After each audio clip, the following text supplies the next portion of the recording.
It's another day in the fish room, and it's an exciting day because we got a couple things going on.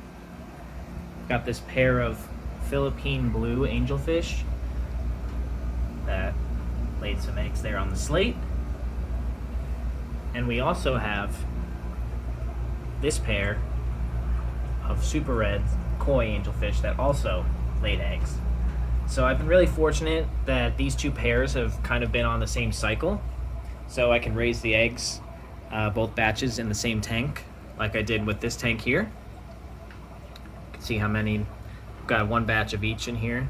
And then in the net here, the Philippine blues actually spawned, and I threw them in here because I didn't have any room. You can see, I don't find any of the smaller ones in there, but they're in there in the net, you know, protected from these larger ones.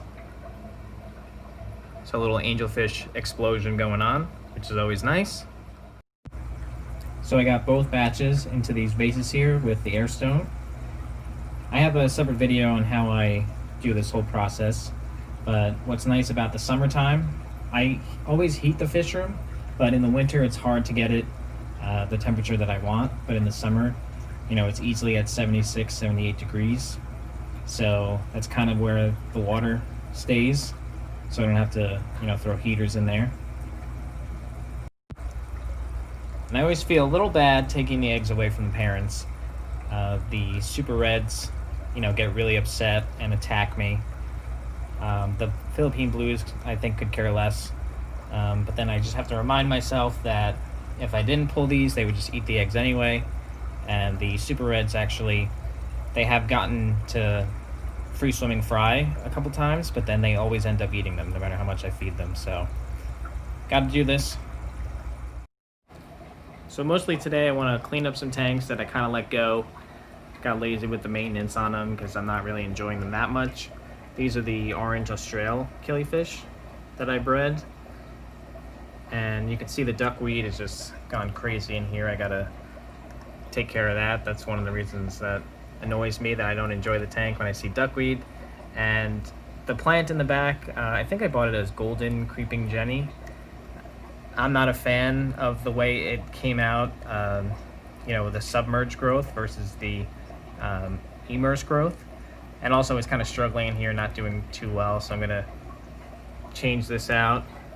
And also my yellow Neocaridina shrimp tank has kind of just gotten out of control.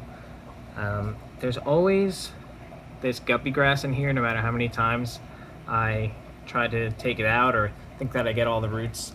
I have water sprite in here that I wanted, but for some reason the guppy grass keeps taking over, and we've got algae on the front. You can see, can't even really see the shrimp, so part of the reason why I'm not enjoying that. And while I was filming, we actually got some new fish in. These are the Longfin blue eye lemon Plecos. Got a group of 4 of them. And I just put this wood in here to help them feel comfortable with the Blue Daisy's rice fish fry. I kind of didn't have a spot for them. And the tank's kind of cloudy because I just dumped a bunch of meds in there for them for quarantine. So I do have the standard fin of the lemon blue eyes. So I saw the long fin and thought I could add them to my breeding stock. You can see my breeding stock over here. My giant female is out right now. She's kind of the boss of this tank. It's funny to watch her eat. She kind of throws her weight around and scares everyone away from the rapacia usually, but everyone gets to eat in here, all the cherry shrimp. We've got one of her babies that I'm letting grow out there, and the male looks like he's probably sitting on more eggs.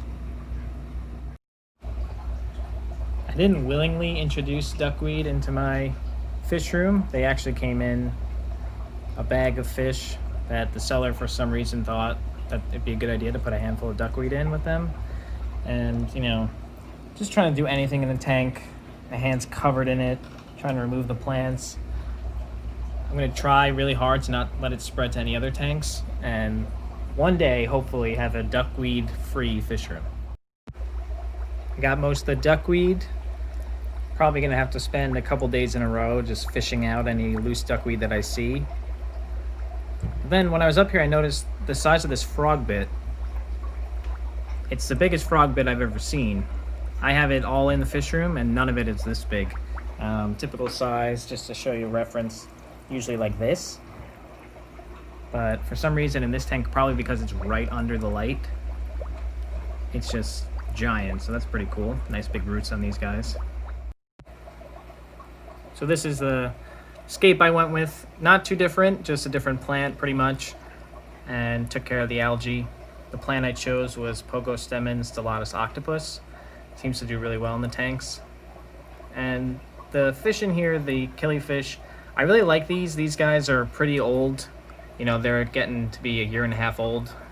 I bred these guys. You know, you can see that female there. She's got a bladder, swim bladder issue, but she does really well. She's been alive like that for probably like 4 months, and that's fine with me. She's just living her life. But what I wanted to do with this line never got around to, and I hope it's not too late. See the female with the black spot on there? Typically, this fish with the females it's just the gold like you're seeing the others. But that one has a black spot that I was hoping to breed into the females. I think it would be cool to have the females have some black and gold patterns. If all of them had it eventually, that would be something cool in the line. Got this tank cleaned up somewhat. I left the algae on the side of the glass just because the baby shrimp, you know, they love eating all that algae and all the microorganisms that are on there. You know, this tank's pretty dirty. You could see some detritus worms floating, but they don't do any harm to the shrimp at all. They kind of just live in the gravel and only come out when I'm stirring up stuff. But this water sprite will fill in again. It looks pretty rough right now, but maybe I'll keep a better eye on it and make sure it grows the way I want instead of just letting it get overgrown like that. And while I'm cleaning this tank, I'm right next to the short body or balloon Medaka rice fish, and let's see if I can see one. Some good news from these guys. Oh, this one right up front. It's actually carrying some eggs. If she'll come up to the front. Of course not. Oh, we got this one right here. Got a couple carrying eggs, which is pretty exciting because they are short body, and some of them are really short body to the point that I was questioning if they could breed or not. But I'm pretty excited about that. I'm gonna start a line of short body and see if, you know, like this guy. I don't know if I did see that one carrying eggs, but it was one egg. So like, I don't know if the body shape interferes with carrying eggs. I'm sure it does. So we'll see what happens with these guys. Hopefully I can get some fry out of them. So that was another day in the fish room. Not as exciting as some other ones, but I still enjoyed it. Hope you guys did too.